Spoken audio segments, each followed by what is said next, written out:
Hi, welcome to the Strategy Masterclass. For everyone who has come here from across the world, heard about us, it's so cool to see so many people from different places, the UK, over in Perth, Auckland. So we are at Halad to Health, are Melbourne based in Australia, but it's so cool to see so many different students come through, and we're so excited to have you.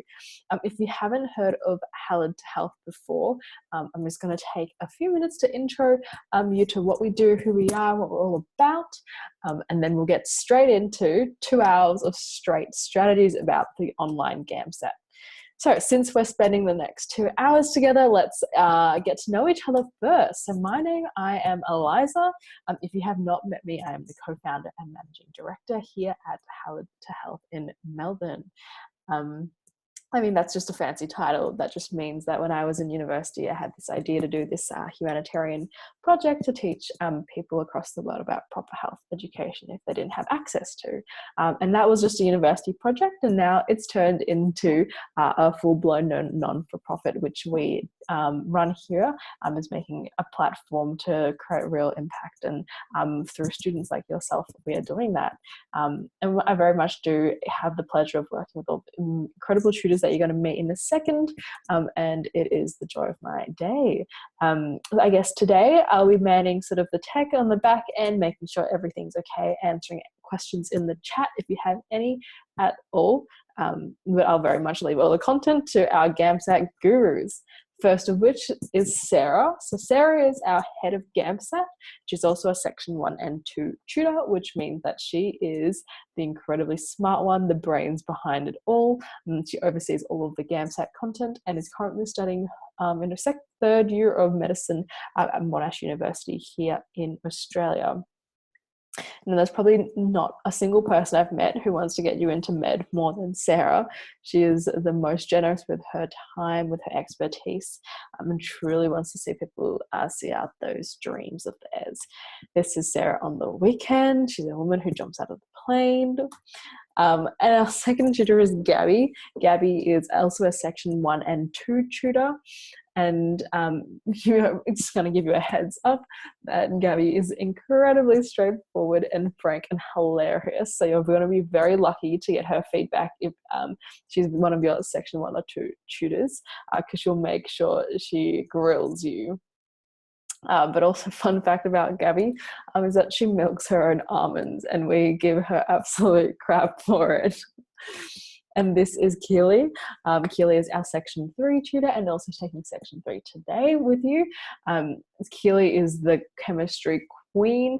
I probably never met someone who enjoys talking about chemistry for 5-6 hours straight like Keely does. So I'll leave all of that to her. And she is the incredibly flexible one here because she does calisthenics, which is crazy. But yes, we are not a GAMSAT company, even though we run GAMSAT services. Really, we very much started as a non-for-profit, and our whole mission, what we do at the core of what we do is we provide free health education to some of the most disadvantaged communities across the world, and we started off in rural Philippines. And very much what we do now is, I guess from the early days of doing the university project that now is the non-profit that we run, it was all about going to areas that did not have the privilege that we did of having the proper education and therefore being pushed into the cycle of poverty because of certain diseases. And if we could do anything, it would totally be to help give the right information and prevent those diseases from happening in the first place. And that is exactly what we do now. And as you can see, Gabby is one of the students who has come on our mission trips to go and teach over in the rural Philippines. And so that is very much that's our core ethos and what we sort of strive to do every single day. And it's only been a year now since we've been doing this, and it's taken us a year to realize that when we were initially funding this, it was not sustainable, and we had to figure out a better way to fund those mission trips to be able to teach over there. And so we were just incredibly, incredibly lucky to have incredible GAMSAT talent and all of our students who taught over in rural Philippines pretty much getting into med through their GAMSAT scores or whatnot. So that's when we started to think, oh, why couldn't we make the future doctors of tomorrow very much start having their impact in the health sphere of things now? And so that's why now we run GAMSAT tuition services with all our incredible tutors. And all of those tuition fees go towards the mission trip over to rural Philippines. So it's really special to be able to do that now. I guess the biggest difference you'll see maybe with sort of how Halad takes our sort of GAMSAT tuition service and others is that we're really not about wasting your prep time, and we know it's so valuable. We truly just want to see you succeed. All of our tutors are 1 to 3 years out of being in the same positions that you are in right now, and they really have seen everything and been there and done that, and truly know what it means to do well in this exam and then do well, to get into med and whatnot afterwards. So that's what they're here to do. They're here to help you out. And tonight, this is how we're going to help you out. So for the strategy masterclass, Sarah is going to start with the first 45 minutes going over general GAMSAT prep tips for the online exam, particularly on maximizing time efficiency of study, then going into section 1. Gabby will take over in section 2, and then Keely will take over for section 3, honing in onto those very challenging chemistry questions. And at the end, we're going to have a Q&A, and you can ask any of the tutors anything, and they're more than welcome to answer anything during this masterclass. Feel free to use the chat to ask any questions as we go along, because we'll be answering them throughout the whole entire night. Just before I pass over though, I'm just going to make sure that you guys do have the questions that are going to be on the slides tonight. So just easier for you guys to work out. So I'm going to pop that in the link below for the re-recordings and in the chat right now. So open that up so it's just a lot easier for you to read the questions when we get up to them. Cool, I'm going to pass over to Sarah now, and I'll see you on the other end.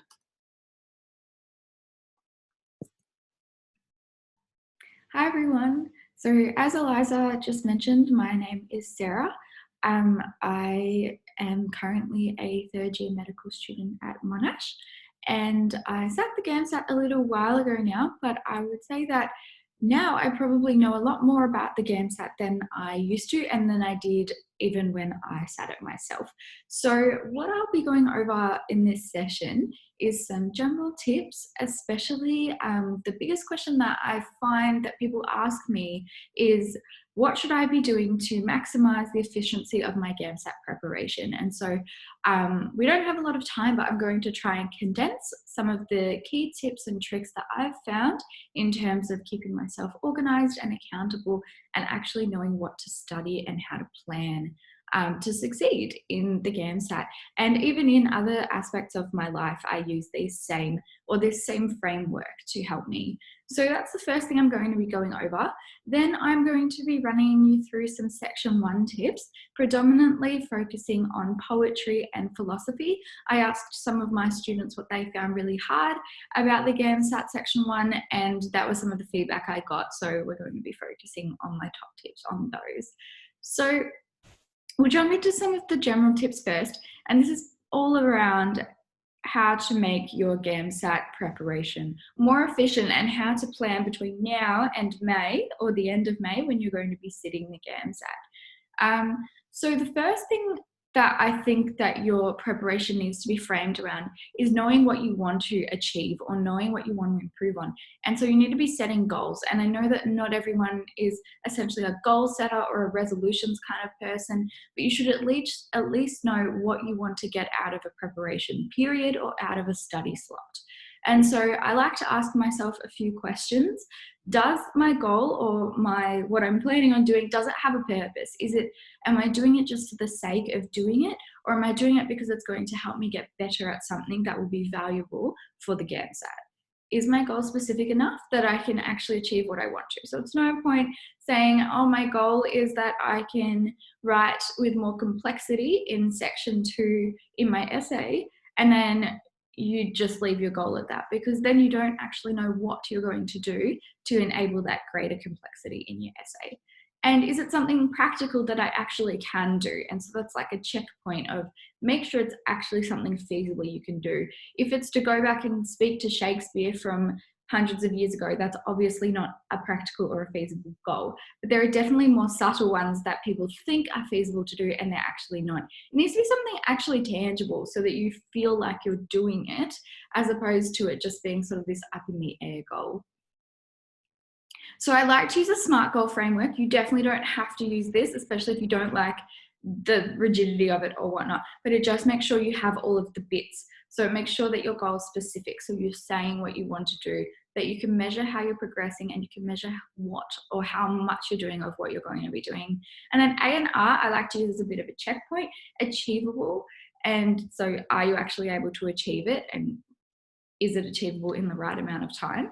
And relevant and realistic, I put both for R, because you need to check if it's both. Because you could have an awesome goal, but your goal is to do with your fitness journey. That's not going to be relevant to GAMSAT. And realistic, is it a realistic goal?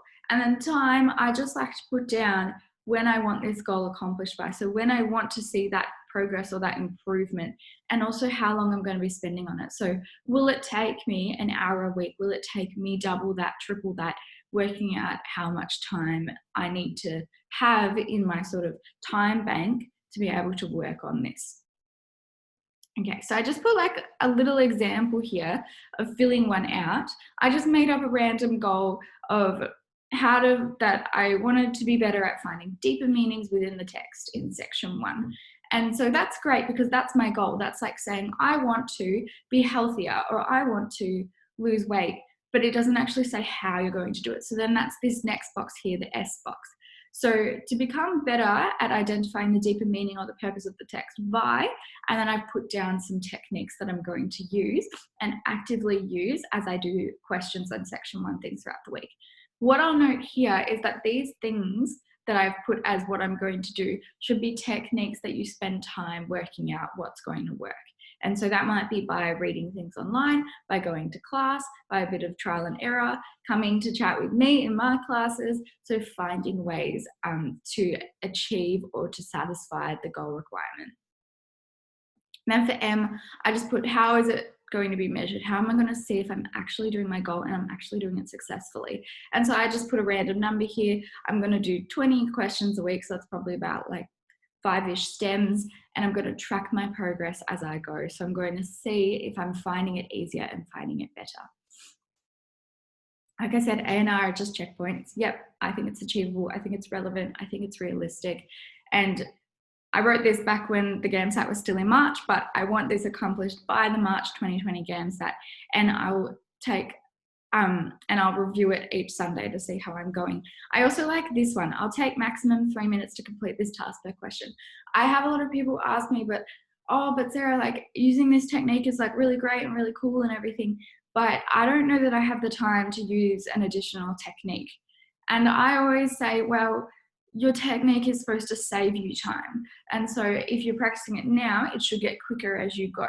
But if your technique is taking you 10, 15, whatever minutes, that sounds like a ridiculous a lot of time to do, then it's probably not the right technique. So I decided if this technique is taking me more than 3 minutes to work out the deep meaning in the text, time to move on, I'm probably not going to get it. And so I like to have that checkpoint as well. Okay, so how to bring your goal together in terms of fitting it into a study plan or a study timetable. And a lot of people ask me, how do I do a study plan? How much do I put in my study timetable? Do I need a study timetable? Lots of things like that. So the first thing I just wanted to stop on was to tell you my GAMSAT gold nugget of amount of study advice. So firstly, this graph here I really like. You can find a bunch of these, just type in Google funny correlation graphs. Basically, this graph is showing that apparently the amount of margarine people eat correlates to the divorce rate in men, which is absolutely ridiculous, as I'm sure you're aware, unless you really hate margarine like I do, and then maybe it's a little bit more believable. But we know that this just doesn't make sense. So even though there's a correlation here, it doesn't mean that the divorce was caused by the high intake of margarine, or that margarine is eaten so much because people are in a frame of getting divorced. So the reason why I'm showing you this is because it's exactly the same with the GAMSAT. Someone who studies more than someone else does not mean that they will get a better GAMSAT score. It just doesn't make sense. So you don't need to assume that if you're doing more or if you're not doing enough, that you can't get a good score, and that if by doing more, you're going to magically get a good score. So how much you study should not be the measure you're using to determine, yep, this is why I'm going to do well at the GAMSAT. So with that in mind, I wanted to show you something that I put together a few weeks ago. I put in an honest week. So this is my actual week that week, except for the parts where I say GAMSAT things, because I am not preparing for the GAMSAT at the moment. But for example, because we're all at home at the moment in isolation, I was able to sleep until 10 a.m. every day. And that was really important for me because I'm not a morning person. And so I like to sleep in. And so that's great. I could put that in. I also had a whole day when I didn't do any GAMSAT stuff because I was driving to go and live with my dad. So that took a whole day. But I also managed to fit in about, I think I counted it before, it was about 18 hours of university classes. I also managed to fit in doing exercise almost every day, calling friends, making lunch and dinner, and about, I think it ended up being 9 hours of work and 2 hours of doing work stuff outside of that. And then I still have time, pockets here, here, hopefully you can see my cursor, here, for me to just relax and do my own thing. So what I wanted to point out most is that your GAMSAT preparation should not be something that you then have to compromise other things in your life for. So I'm still able to go to uni, to go to work, to sleep in, to travel, to do things in this week without worrying about, oh, but now I'm going to have to forego my GAMSAT preparation. My rule of thumb was always no more than 2 hours per day on average. So if you look at this and counted all these hours, I have 13 hours doing GAMSAT things. That is ample time for you to succeed. That is ample time to do well. And that sticks to my 2 hours per day rule. However, I know that not everyone likes a study timetable where you go hour by hour, and I don't really either. I more wanted to show that to show you all how everything was fitting into my week. But this I find really good. So what I usually do is I put down here all of the different facets of my week that are important. So for you, I would recommend breaking up the GAMSAT to sections 1, 2, 3, etc. But then also if you like, you can have bits that are like uni and work and other things, or you can just leave it as a GAMSAT table. But then in these boxes, are really where the money's at. These are most important. So under Monday, section 1, I'm going to do 5 long texts to show and to practice my annotating. And that should reflect one of the goals I've set. So maybe I've set an annotating goal. And so then there in my annotating goal, I'll actually have written, this is what I'm going to be doing in my goal. Unfortunately, annotating is not quite as relevant now that we know it's online. But let's say it was that deeper meaning practice, I'd be doing my goal there. And then when you go back to here, the Monday section 1 slot, when I sit down at 3 p.m. to do my section 1 preparation on the Monday, I know exactly what I'm doing for those 2 hours. And I don't just sit there, open up a random practice exam and go, okay, section 1 time, cool. Because that's what so many people do. They just do something randomly and think that they're preparing, and that's just not helpful, and it's not an efficient use of time. And that's why people end up spending hours upon hours every day doing GAMSAT things. So that's my biggest tip, is know what you're going to do in those time slots, have the time slots there, and don't over prepare or overspend time. It's not necessary. I always would give myself a little bit of extra time as well. So 2 hours is a fairly long time to look at 5 texts, but it means that I have time to properly practice my technique. It means I have time to troubleshoot if I don't think something's working for me. And it means I have time to reflect. And those things are so important. The last thing I wanted to do is show you this final column on the right here. It has totals of time that you're spending on things. So the first thing to ask yourself is this feasible for me this week? And so I like to look at this number, especially 13 hours. Is 13 hours of time this week a good amount of time? Do I have a crazy busy week and my auntie's visiting and it's Easter like we just had and you're spending all this time with family? Will I have this time in my week? Do I have a big assignment that I need to do? Do I have something else going on? Or do I have a pretty chill week? And I think this is really reasonable for me. Also, if I was looking at this plan as if it was one of my students' plans, I would be asking them, oh, so you're feeling really good about section 2 and you want to focus on section 1? And if they said, no, that I actually want to be focusing on section 3, then I'd say these times need to shift a little bit because at the moment you've allocated the most time to section 1 and the least time to section 2. And section 3's time, half of it is spent doing a practice exam. Okay, so hopefully that makes sense. Finally, to wrap it all together, people ask me, but how do I know? How do I know what my goals should be on? How do I know what to focus on? And that's when it comes to being self-aware. And I think this is a huge part of the GAMSAT as a whole. The GAMSAT is about, are you aware of yourself? Are you aware of what's going on? And so it's most important that after you do something, anything in your GAMSAT preparation, you don't just walk away from it. Whether you've written an essay, you've done a section 3 question that just like bamboozled you, whether you've done a section 1 poem or a text, you need to stop and ask yourself, how did I go with this? What was I good at? What did I struggle with? What was it testing me on? Was I able to get that out of it? And so that's so important to help you know what you need to be focusing on. So I've filled out a little bit of an example. Most people like to do this one I've done question by question, but most people like to just do unit by unit, or they'll even group a bunch of similar units and go, okay, this style of poems, I'm really struggling with this. So completely up to you. But I just filled this out as an example. So I put question 1, I didn't understand the question properly, and I struggled to draw parallels between the text and something real. And so I think it was trying to test whether I can understand the text deeper, and I really struggled with that. So then over in my weaknesses column, I put, I'm really struggling to find deeper meanings. So then when I write my goal next week, which is the goal I showed you before, I'm going to write a goal around finding deeper meanings in the text. And if I don't know what to do about it yet, I'm going to ask some people to find out. You can also put your strengths in here, and hopefully over time you'll see some of your weaknesses develop into strengths and be able to move into that column. All right, so on that note, hopefully that was a nice little condensed package of how to start your preparation, planning, and how to use your time effectively and efficiently, being especially that you reflect as you go and you build on what you're reflecting. So it's no point going, well, I don't think I'm that good at this, or I'll just ignore it and I'll move on. So building goals and skills around the things that you're struggling with. All right, so I want now to move on to section 1. So we're going to change gears slightly.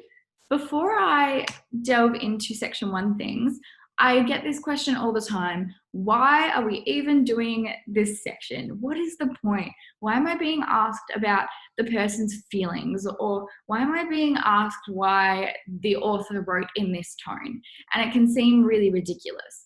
But the reason why is because every day of your life as a future health professional, even if you're going to be a surgeon, because people ask me this too, you're going to have to prove that you're human and that you have human qualities, because that's what your patients will crave.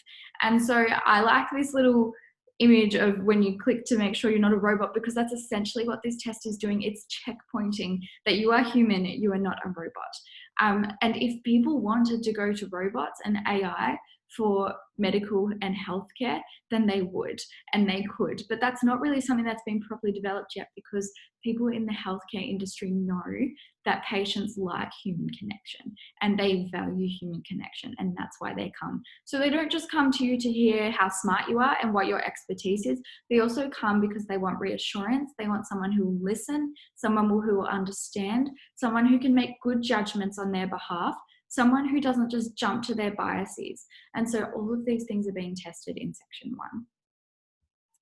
Okay, so today I'll be focusing on 2 key points or facets of section 1, or question types, I guess.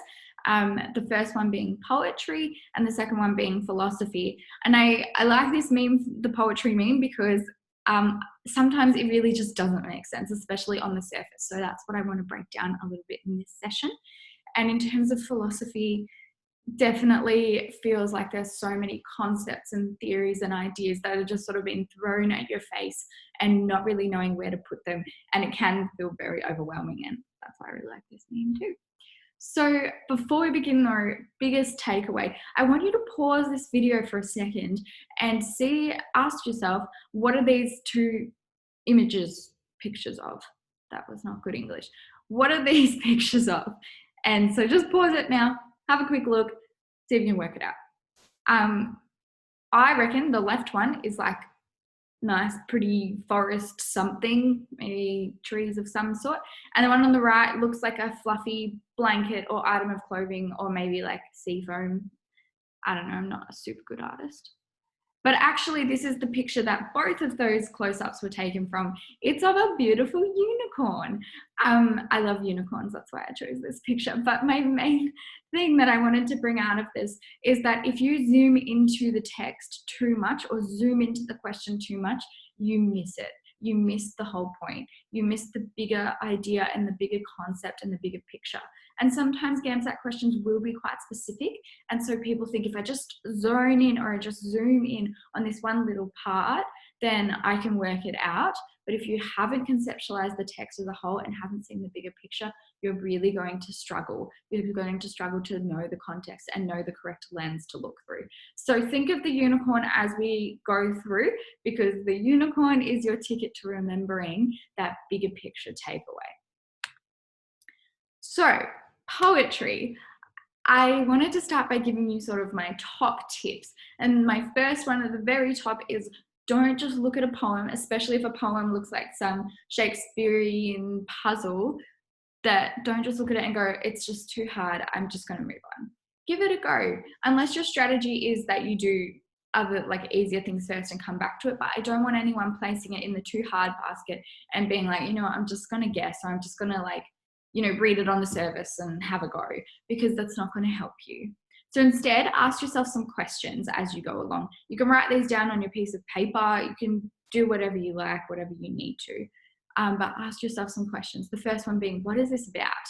Is there something else going on? Is there something deeper? So first, I like to find out the surface level of what it's about. And I like to check, is there anything else it might be about?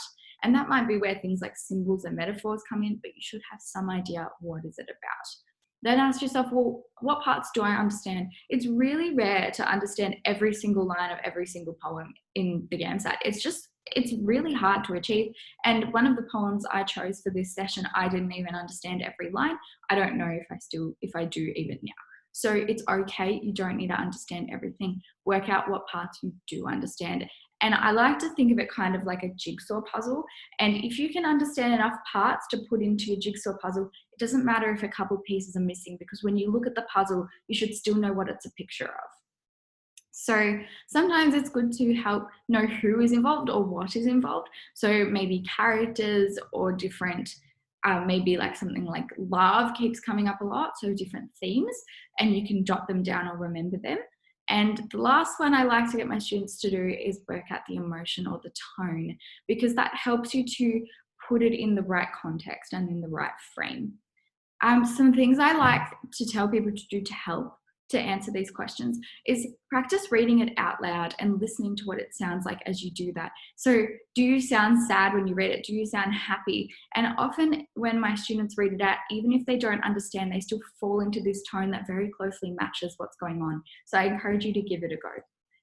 Also make it relatable. So see if you can put yourself into the scenario. Can you see yourself standing there watching the poem happen, or even as one of the characters in the poem or one of the objects in the poem and actually being immersed by it?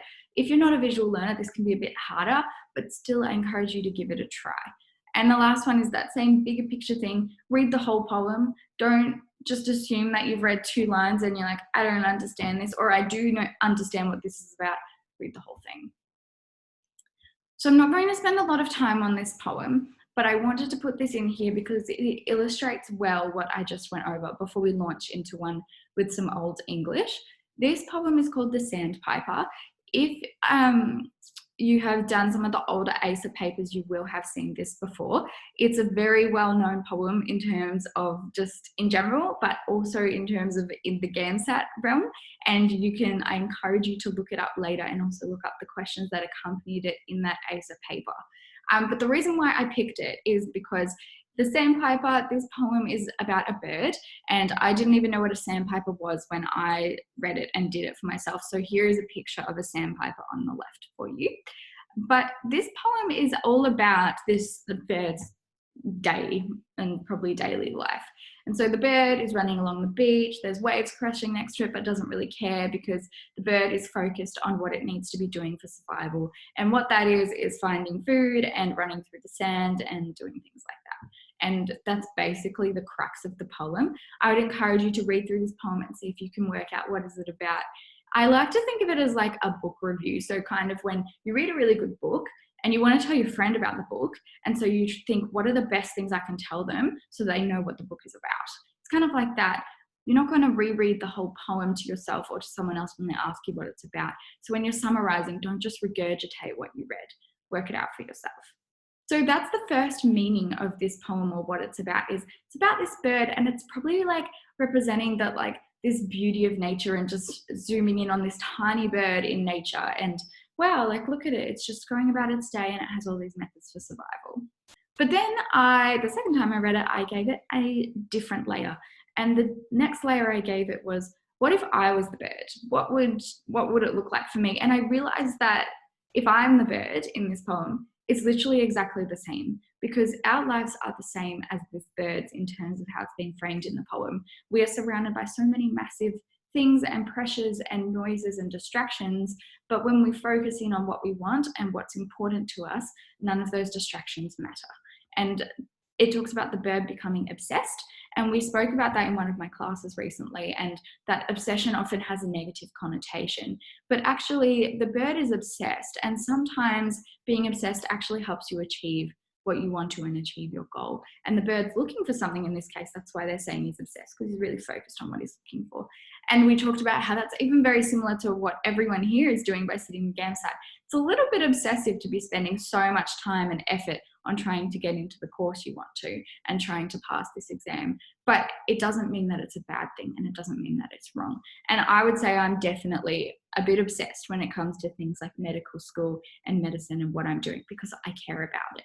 So I would also say that when you put yourself into the scenario, you can remove some of the layers of judgments that might be happening. So seeing a word like obsession as a real negative thing can actually turn into something that you see in a different light, and you see as, oh no, this is actually explaining that it's something really important to the bird at the moment. So would encourage you to have a go putting yourself into this scenario. And also, if you haven't seen this poem before, I would encourage you to go and read a bit about it, or hop online and see if you can find the ACE questions to it and have a go at them. But what I wanted to spend the rest of my time on for poetry was this sonnet by Shakespeare. And the reason why was because a lot of people struggle and stress with poetry that involves a lot of Old English, including Shakespearean poems. And I grabbed this sonnet because I'd never read this one before, and I, at first glance, had absolutely no idea what it was about. And so I think that's more relatable and easier for me to show you what to do when that happens than if it was one that I already knew all about. So I encourage you to pause this recording here and have a read through of the poem for yourself and see if you can nut it out, or if you've read it already from the PDF, that's great too. Okay, so what I'm going to do is walk you through how I answer those questions of what is it about and how I deal with parts that I just don't get.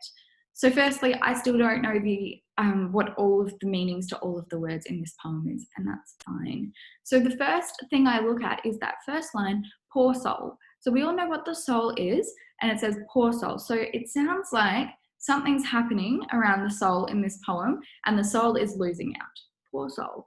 The center of my sinful earth. So what we also know is the soul is being referred to as being at the center of something or at the middle of something, which matches what we already know about the soul, because we know that the soul is inside the body, or that's what's commonly believed is at the center or at the core of someone. So it could either be the core of this person's body. I'm going to say that, or assume that this is most likely William Shakespeare's body that he's referring to, but could be anyone's.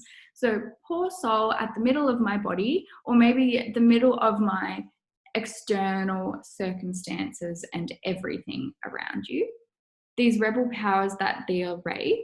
I'm gonna leave that one for a second, because that one's a bit convoluted. And if you read that, you're probably like, nah.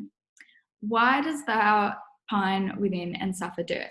I don't understand half those words or the context, but we know that something's happening inside and the soul's suffering. So now we should have this picture. The soul's in the middle, everything around it is going on, doing its thing, and it's suffering inside. There we go. Painting thy outward walls so costly gay. I know that the word gay used to mean like happy, exuberant, everything's fine, joyful, etc. And outward walls. No idea what it means by walls, but I know that this part, outward gay. Okay, so the soul's suffering on the inside, but outward, everything looks happy and fine. Suddenly this is so relatable, because I think that 99% of people I meet do this, at least to some extent. Whatever's going on the inside is masked on the outside. Cool, we've worked out the first 4 lines. Now you could spend more time working out all the little bits, pine and dearth and outward, what it means by outward walls. I wouldn't worry. You've got the main concept, you're good. Why so large a cost, having so short a lease, does thou upon thy fading mansion spend? All you need to get from that is the large cost bit, short time. So something about you're spending a lot, and I don't know exactly what the cost is. It could be energy, it could be foregoing your happiness, something along those lines, having so short a lease. So we know that lease means that it's something you're renting or you're borrowing for a certain amount of time. So it sounds like whatever the soul is residing in isn't going to last for a long time, but it's costing the soul a lot. And here we go, upon thy fading mansion spend. So it's spending a lot of money on the mansion, so the body that the soul is inside of, it's enabling a lot of cost to happen, even though the body is not going to last very long in comparison to how long the soul lasts. And so it keeps going on and keeps talking about this same idea until it gets to this point of talking about death. This part here, then soul, live thou upon thy servant's loss. This line is really important. Soul, live upon thy servant's loss. At first I was like, servant, what's the servant? The servant is what the soul is residing in, so it's still the body. So the soul is going to live even when the body is lost, or even when the body's gone, or what we know as dead. So this poem as a whole is about how, and because we're on a bit of limited time, I'm not going to push through the next few sentences in as much detail, but then it speaks about death. And so this poem is about how the soul is losing out, even though the soul is arguably more important than the body. And the reason why, or in this poem, the reason why it's said to be more important than the body is because when the body dies, or when the body ends its short lease and gives up and is, where's the part? And the worms, the inheritors of this excess, so the worms who will be inheriting the body when it's dead and get to eat it up, is that more important than the soul? And in this poem, the answer is no. But unfortunately, at the moment, whatever's happening, the soul is losing out and the body is winning. And that's what's really good here. Within be fed, without be rich no more. So feed your soul and stop focusing on the outside. Stop focusing on the body and the external environment being the wealth of your life. So basically, if you take a step back after pulling apart those sentences, you should be able to get this picture of what most people do in their lives, which is they focus more on the here and now, more on the physical and on the tangible than on what's really inside. Because a lot of people have a belief, they either A, get caught up and distracted and caught up in temporality, or they don't really have a strong belief of spirituality and on the need for the soul to be the core of their focus. So this is what the poem's about. Now, this poem, I then went and looked up a little bit more on it, and this sonnet has been put down as being one of William Shakespeare's most religious or spiritual sonnets. And you can definitely see now that that's what this entails, is a lens of spirituality and almost a religious perspective, because it is that perspective of the soul living on beyond the body and on maximizing the well-being of the soul over the well-being of the tangible and of the temporary, which is the body. And so I thought that was really interesting, because when I first read this, or when I first looked at it, I'm like, oh, it's just talking about death and dying, which isn't really that spiritual or religious in and of itself. So if you didn't pull it apart properly, you would get the wrong idea of what this is meant to be about. So I'm going to give you a moment to have a go at the question in the PDF, or in the PDF that you were sent out. Have a go at it. So maybe pause this recording again. Okay, and so because we've gone over the meaning of this sonnet, hopefully that helped you to answer the question. And so the question is asking, because William Shakespeare's sonnets, he just gave them numbers. So this one doesn't have a name. So what could we name it? And the answer should be that the soul, or what you should use to help you get to your answer, is that the soul is the predominance of this poem as being the one that deserves the most, or the one that needs the most. So till death do us part does not really make sense, because that's more looking at the body side of it, which isn't really what this poem was about. It was more about the soul needs to take more care of itself. And it even puts in there that the soul will not part with us on death. We keep our soul upon death. So it's not going to be that option. The mind, body, and soul option doesn't really make sense, because that's not, the poem wasn't about looking at all of those equally. It was addressed to the soul. So the answer being B is important, because it is the one which shows what the soul is really entitled to. And it's saying, or it's the one which foreshadows what we're going to be talking about in the poem, or what the poem's going to be representing. And the poem is really advocating for what the soul is worth, and that the soul deserves to be fed and looked after. And so that's why the soul's entitlement should be the right answer. Okay, so just to finish up, some of the other things I think are really important in poetry are, once you can get that bigger picture lens to help you to understand anything that it could be about, or how to make it more relatable, I like to start pulling apart the language conventions. So looking for metaphors, similes, points of personification, making inferences into the symbols and the motifs that you might see. And we also do it more on delving into old style English and challenging words, vocabulary, and how to deal with that, and which things you should know and which things you don't need to worry about knowing. So that's the end of poetry from me. We're going to move on to philosophy in a second. I'm going to stop this recording here, because this recording has been taken separately from the rest, but I hope that that was helpful for you, and that in your preparations doing poetry between now and the GAMSAT, you take time to actually work through it and see if you can work out what's going on.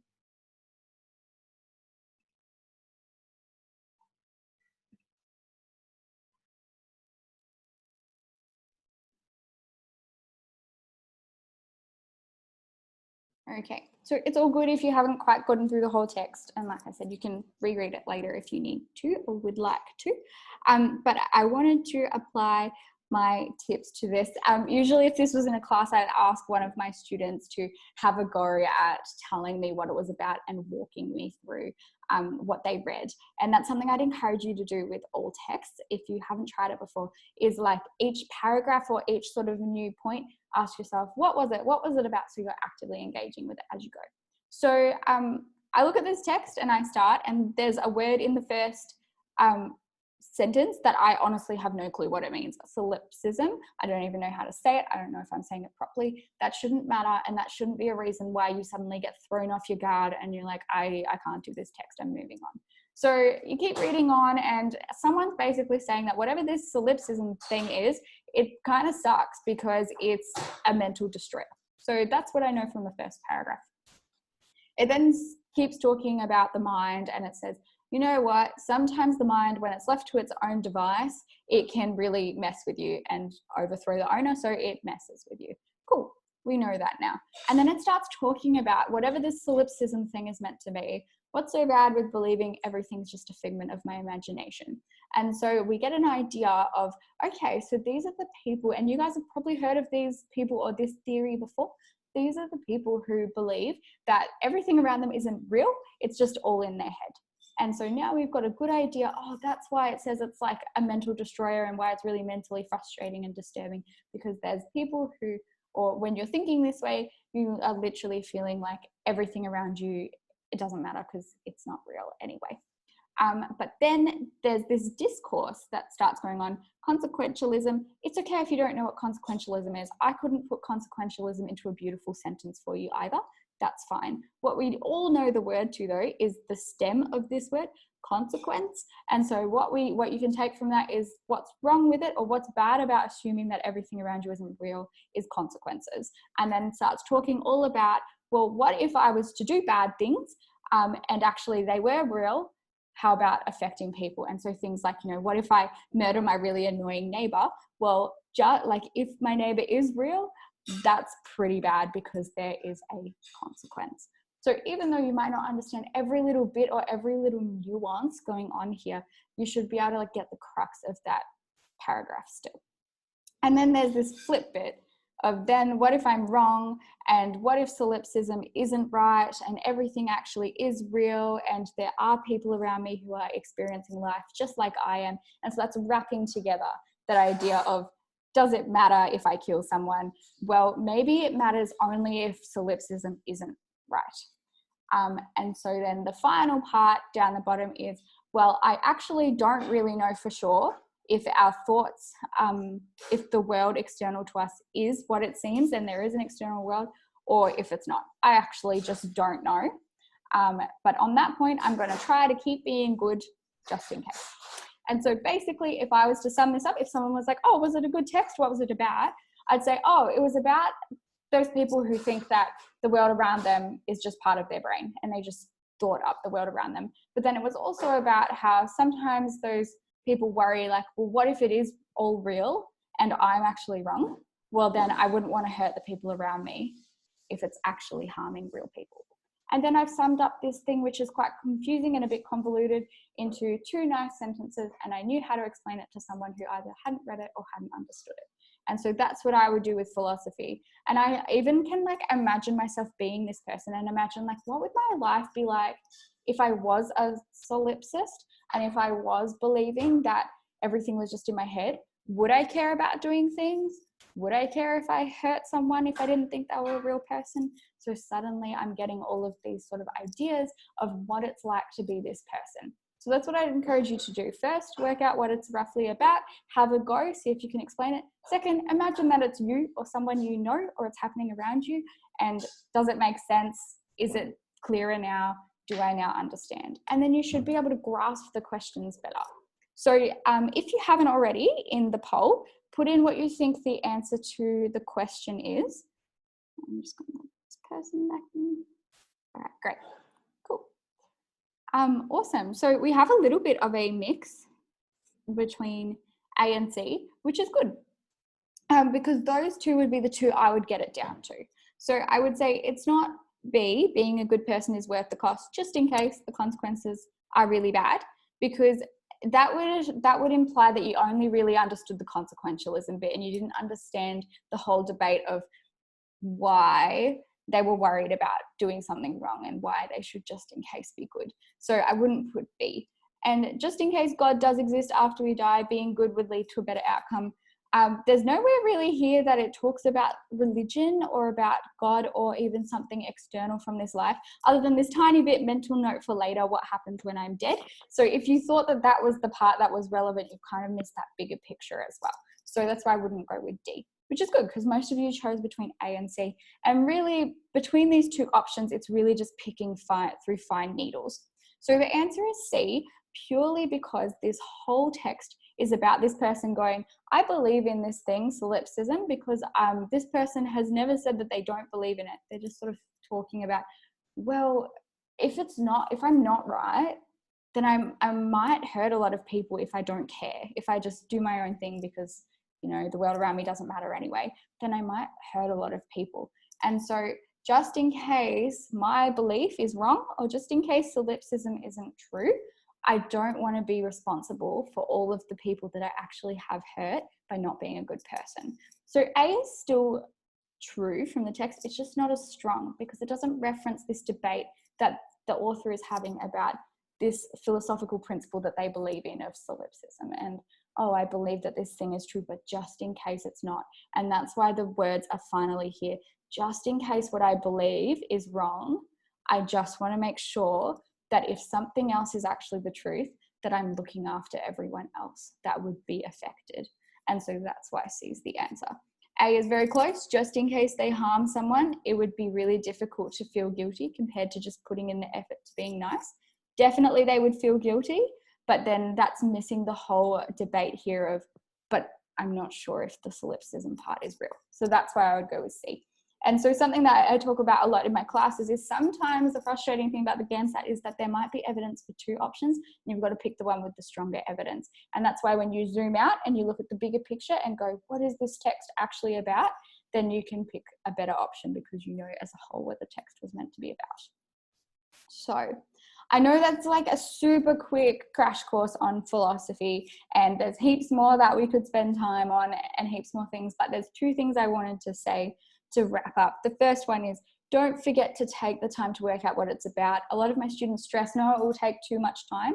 If you make it one of your goals, like I spoke about at the start, to focus on working out what it's about, you will get quicker at it. I can do it within a minute now because it's something I'm actively doing. So I would recommend investing the time now so that on GAMSAT day, you're not spending 5+ minutes being like, I don't really know what it's about, and I'm trying to imagine myself in it. So definitely don't want you on the day to be spending tons of time. It's an activity that you can practice now. And the second most important thing is reminding you of that bigger picture. So you should always be able to summarize it in your own words and contextualize it and see the big picture unicorn. And if you can just remember unicorn, you should be all good. So that's all from me. There's my unicorn. Please remember the big picture unicorn if nothing else, because I really believe that it can help you to really grasp section 1. So what I'm going to do now is I'm going to pass you over to Gabby, who is going to do very similar to what I did in terms of her top sort of, these are my takeaway top strategies for section 2. And at the end of all of this, if you have any questions for me or anything you really like want to go over, you'll have time to do that then. So thank you so much. And I'm going to pass it over to Gabby. Thank you, Sarah. Love the unicorn. Hey, everyone. Yep, so if you don't know me, my name is Gabby. I won't bore you with any introductions. I'll just jump straight into section 2. So we're going to start with some high yield tips. So you can go to the next slide. Thanks, Sarah. So I always talk about high yield tips because you can absorb so many different tips from different people, and everyone has their own take on what you should be doing. But if you're going to take away any tips, I think these are some really high yield ones that you should take away. So I wrote practice makes perfect. Sarah sort of delved into this in the section 1 about spending lots of time on studying for the GAMSAT, and does that equal best results? And same as Sarah, I don't agree that it does, but what I do agree with is that perfect practice makes perfect. So the students that were in my class on the weekend would have already heard me say that, but it's something that my year 6 teacher told me, and it has stuck with me ever since. So it's basically just to tell you to remember that when you're sitting down to practice, when you're studying, to make it a perfect bit of practice. Otherwise, you're not going to get perfect. So it's all about, being reflective in your study. That will help contribute to making that practice perfect. Replicating exam conditions as well. So I touch on that a bit later, but a lot of students don't replicate exam conditions, and then they get into the exam and are either shocked by the timing or sort of struggle because they're not used to sitting down for that long either. So I definitely recommend replicating those testing conditions. And part of that perfect practice makes perfect and reflecting study is rereading your essays. So If you're going to write an essay, make sure you reread it. It might not be straight after you write it, but maybe the next day or a couple of days later. Make it a part of your study routine to reread your essay, to self-mark, because often we are our own biggest critics. So if you can spend that time rereading your essay, really reflecting on what you did well and what you didn't do so well and what you could improve on, it's really good. I also got feedback from lots of different sources, from my parents, from my friends, from my siblings, and I found that helped as well, even though they weren't really sure what the GAMSAT was or what it was about. It was still really good to get their feedback and their ideas and insights. The last point is make a game plan. So it's on the next slide. I talk about this game plan. I like to attack things in a very structured way. So I had a game plan for each section, and my game plan for section 2 was 5 minutes of planning, 20 minutes of writing, and 5 minutes of editing, rereading, and refining. Now, this might not work for you at all, but it's just an example of what I did. And now that it's online as well, it would be important to note that you're probably going to type faster than you write on paper. So you might have a little bit more time than you were planning on having. Devote more of that time to, whether it's planning to make sure that you really plan out a good high quality essay, or whether it's at the end editing, rereading, and making sure that every sentence counts. One thing to be wary of is not to overwrite. So because you have all this extra time, don't spend it all on writing and write this really long-winded essay, because your hands will get really sore and it's probably not worth it.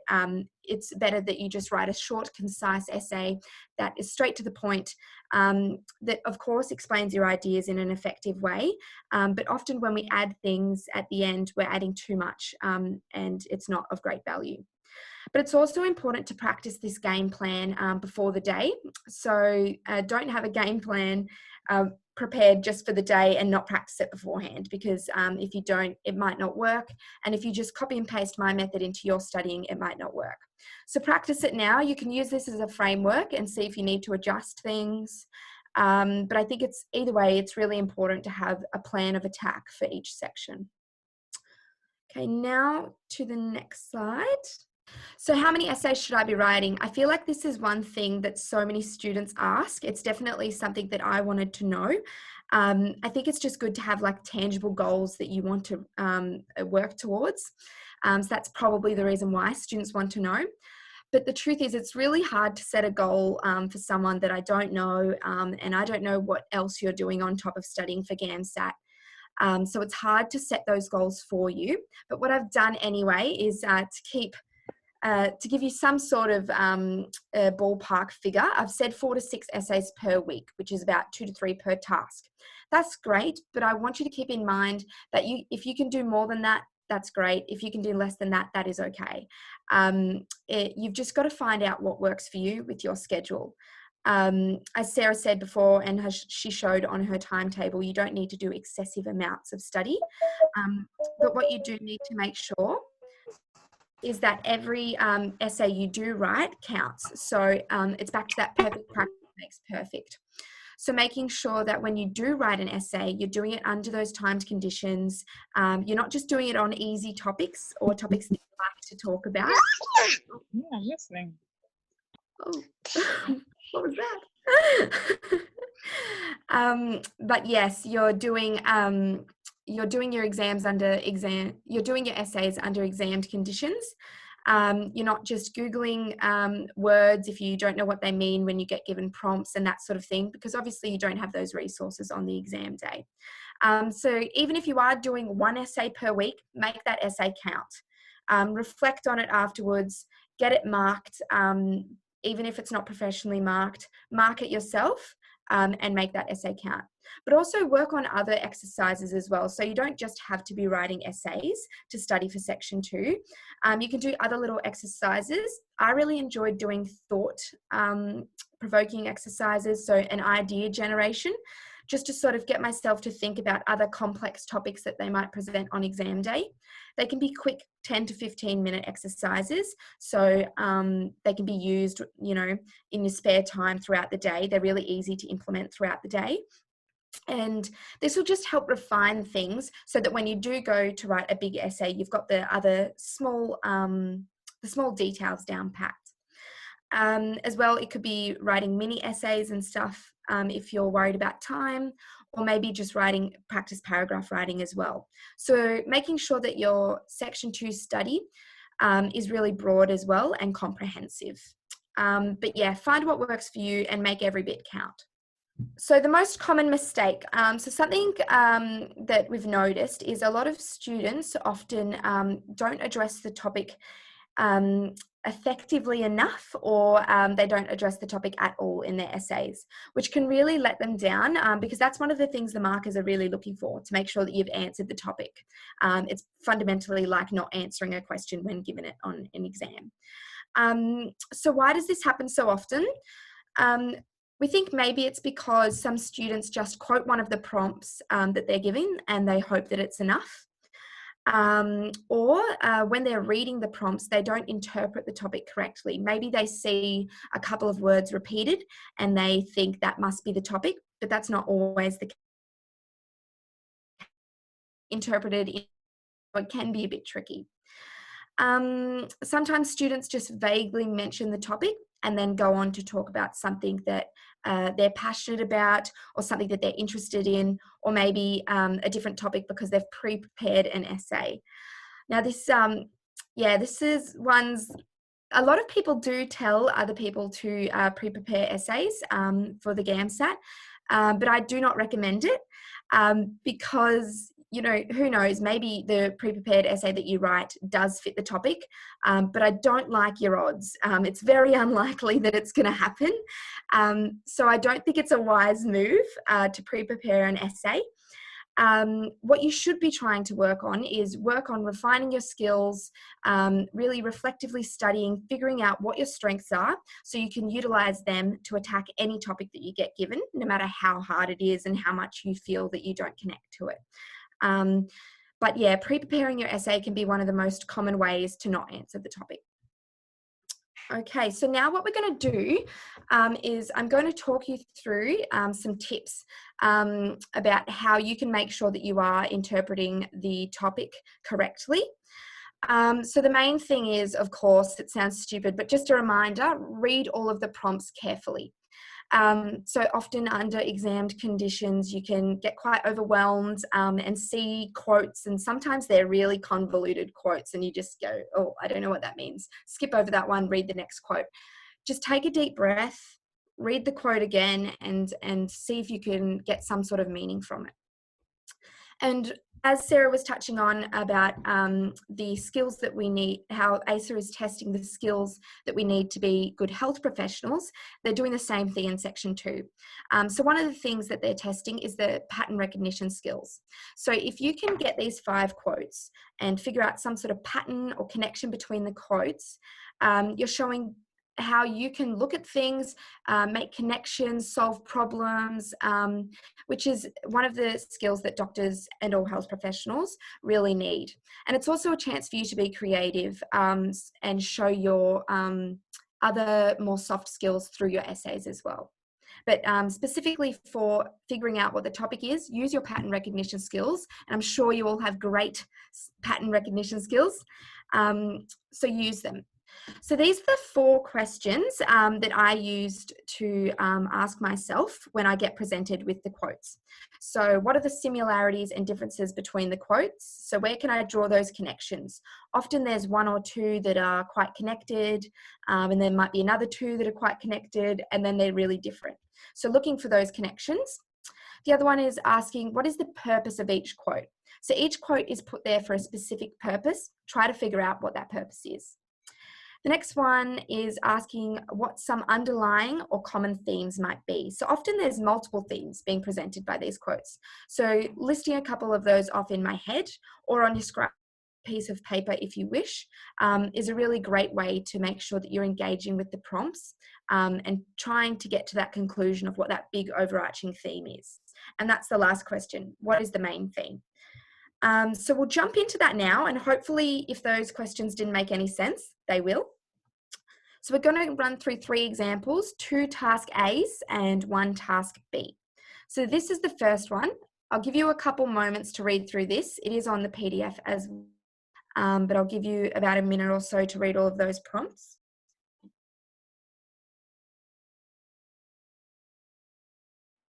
Okay, so hopefully you've had time to read that and have sort of started to think about what the theme might be. Maybe you've started to ask yourself those questions that I showed before, but we'll go through them now together anyway. So starting at the first quote, what I usually try to do as well, and what I suggest maybe you guys trying with this new online format, being able to have those scrap pieces of paper, maybe dedicating a small space on that piece of paper to writing keywords that you get from the prompts. So it doesn't mean writing down, every word that's written in the prompts. You don't want to do that. But what I try to do is rewrite the prompt in my own words in like 1 or 2 words max. So then you're not using too much space or taking too much time up, and you're actually, by rewording it, it shows that you're understanding it better. So the first quote is really about how culture is valuable because it challenges what is normal, and it embraces difference and uniqueness. And that is similar to the second quote, because the second quote sort of basically says the same ideas, but in a more philosophical way. So about embracing human differences and actually the beauty behind that. The third quote, again, quite similar to the first 2 quotes. It's talking about embracing change, and change and differences and normality and uniqueness. All of those things can sort of be connected. So I'm already thinking that quotes 1, 2, and 3 are quite linked. And then I go into quote 4, and this changes theme a little bit here, talking about how society is made up of individual characters, and how society basically is just a group of individuals. And this is sort of echoed by the 5th quote there, just delving into that a little bit more about just saying that we are society, and if we want it to change, we have to change ourselves. So automatically I'm thinking, okay, quotes 1, 2, and 3 are connected, and quotes 4 and 5 are sort of connected with the first 3, but they're more related to each other. So the first 3 quotes are really talking about changes, differences, uniqueness, and normality, where the last 2 are talking about society and what makes society up. So now I'm thinking about what the common themes are. So I've said a few, but really talking about society and changes, and what influences that. And now I'm thinking, what is the main theme? Now, I want you guys to think what you thought the main theme was. A lot of people, I think, would think it's maybe society, maybe changing in society. But really what the main theme here is supposed to be is anthropology. So really that evolution of society and tracking those changes over time, and how each individual contributes to those changes. So I hope that helped a little bit. We'll do another example. And with this example, it's another task A1. And thanks, Sarah. And we can, I'll let you guys read it again. And maybe in the chat, you can write a couple of words that you think the main theme might be, so that we can then see what everyone's thinking, and we can delve into that a little bit further. So I'll give you a couple moments, have a read, and write in the chat what you think the theme might be. Alicia said, could you argue that the topic is globalization? I guess you could argue that. I think it's a bit like section 1, how there might be a couple of different interpretations, and that is the thing with section 2 as well. It's very much open to interpretation, and everyone will have different perceptions. But I think because it's very much talking about society, how individuals contribute to it, and how change is there, I think I would lean more towards it being anthropology. Okay, so hopefully you've all had a chance to read those quotes. Now, if you want to start sending in the chat your suggestions of what the topic might be, I'll start talking through each individual quote, and then I can come back and have a read about of your guys' suggestions. Okay, so starting at the top, we've got a quote from John F. Kennedy. So this is very much talking about the positivity of immigrants, what they bring to life, and how they encourage a rich and strength, similar to the themes that are presented in the second quote. Again, this second quote is a little bit more sort of philosophical, using a tree as an analogy here, but I quite like it. It's talking about immigrants or foreign stock allows for a thriving tree, which is similar to quote 1. And then the third one is basically just talking about embracing change and going with that flow and enjoying the change. Now, the fourth quote is talking about a growing population and controlling that growing population, which is a bit different. It's a bit of a sidestep to what we were just talking about. So now I'm thinking quote 4 is a bit different to the other 3. And then the fifth quote is very similar again to quote 4. So it's thinking about that monitoring of population because we've got this growing population happening. So I'm thinking about what those underlying themes are, and I'll check the chat here to see what you guys have said. So I can see diversity. We're still on example 2, Sarah, sorry. But the only thing I in can read out the chat options to you if you like. Do you want me to read them? Oh, to you? yes, that'd be Yeah. good. Thank you. Okay, so yeah, we've got diversity, multiculturalism, integration, embracing diversity and its strengths.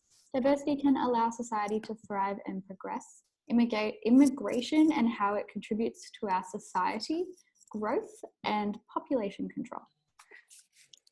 Great, thank you. Thanks everyone for sending those suggestions in. They're all really great, and I think they all contribute to the underlying themes that are presented.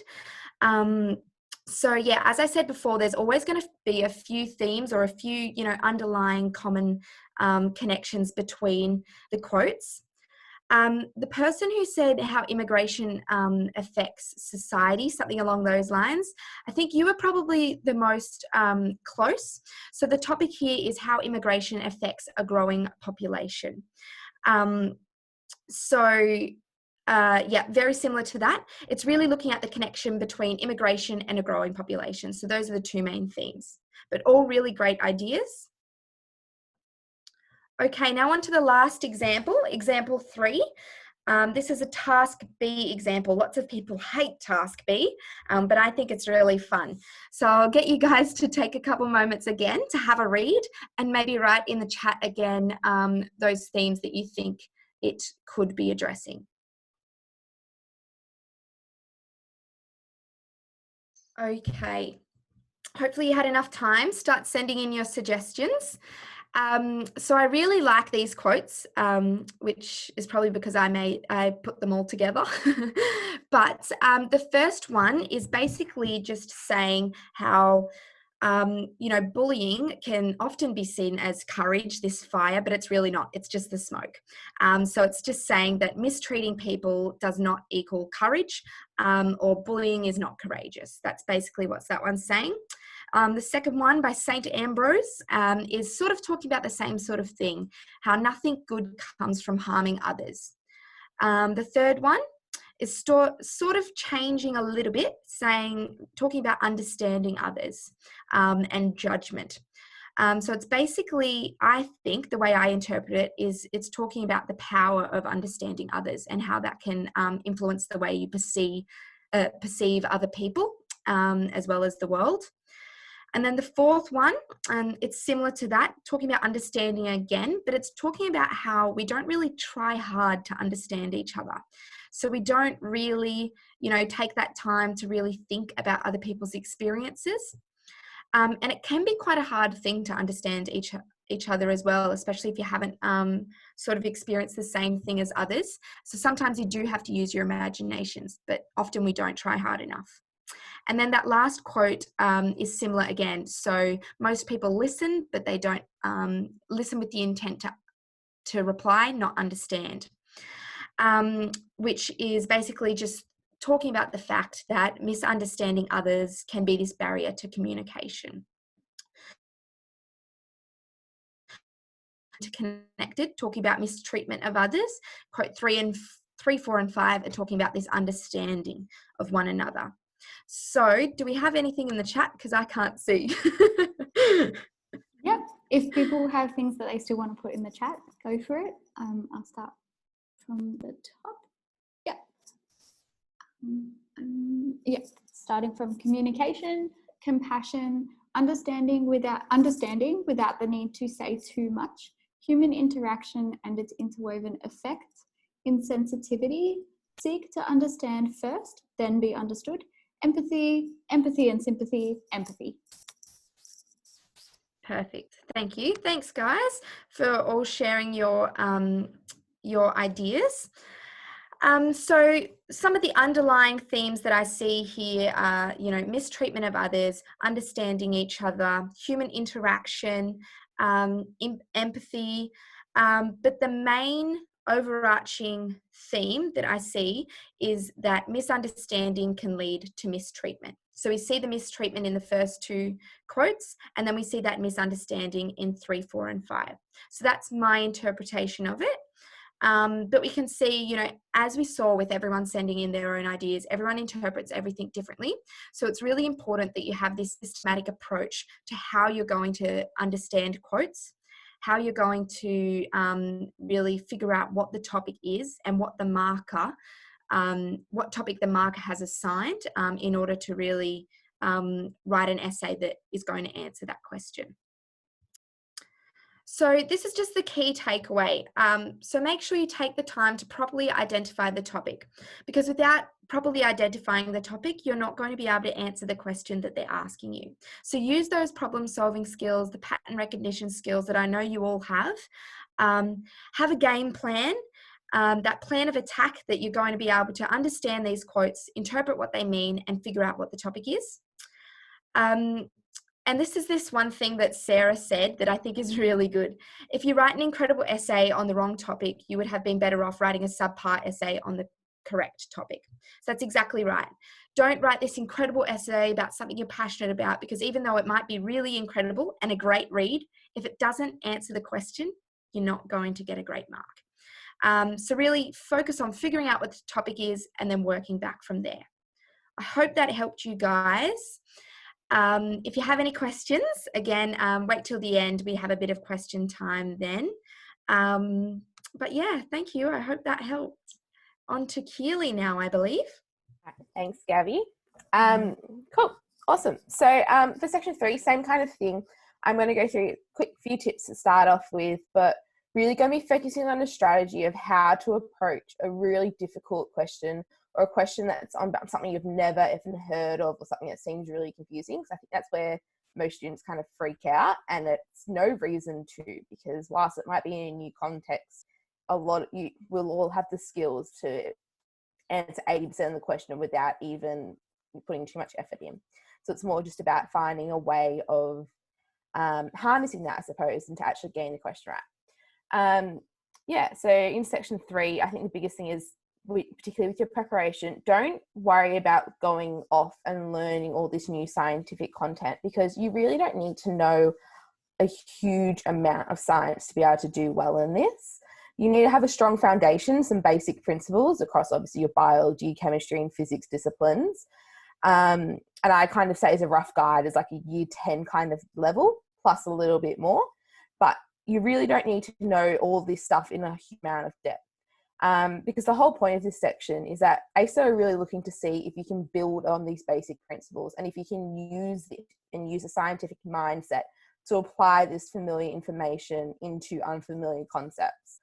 And I think that's kind of like a really important skill for in life in general, but also in medicine studies, as it enables you to utilize what you do know, what you don't know, be aware of what you don't know as well, and use what a patient will present to you with, and be able to then put that in the context. Okay, well, this sounds like this, recognizing patterns of symptoms, recognizing new and unusual atypical presentations and things. And it's like a really important skill to use what you do know, but also embrace what you don't know, because there are things that you will learn or pick up same in section 3. Personally, I really enjoyed sitting section 3, and it may have been the delirium by that point of the day. I was so over it. But you actually learn a lot of new things. They give you lots of cool and interesting stems and things like that. And I found that quite interesting to be able to learn on the job. So don't freak out if you're learning something as you're sitting there in the exam. That's totally okay. As long as you can recognize some little bit of familiarity when you the question to like build your answers and your logic based off, you will be fine. And yes, the other thing is they often have lots of diagrams, lots of graphs and things like that. And a lot of them you'll have never seen before as well. So I would always like allow yourself that time to have a look over it and make sure you understand what variables you're looking at, what your axes are, all those kinds of things, because people very commonly misinterpret that information. That's right there in front of you. The graph, the diagram, the trend, everything they're asking of you is right there in front of you. But people will often misinterpret that by skipping over what the axes are or assuming it's something like they've seen before when actually it's a slightly of a complex twist on that. So if we go on the next slide, please, Sarah. So this is kind of like my approach, and this is how I would go about setting out a question. And I know there's like 8 steps here. The ones in the middle are obviously the really important ones. But first of all, do not freak out when you see a question. I see so many students, and I know so many of my friends in the GAMSAT who were freaking out when they saw the questions they hadn't seen before, or seeing some random thing that they're just like, I don't even know where to begin. And I think that's totally the wrong way to go about it. Because as terrifying as that may look, you will know a lot more than you think you do. You always kind of just feel unsure about yourself, but you will know a lot more than you think you do. And a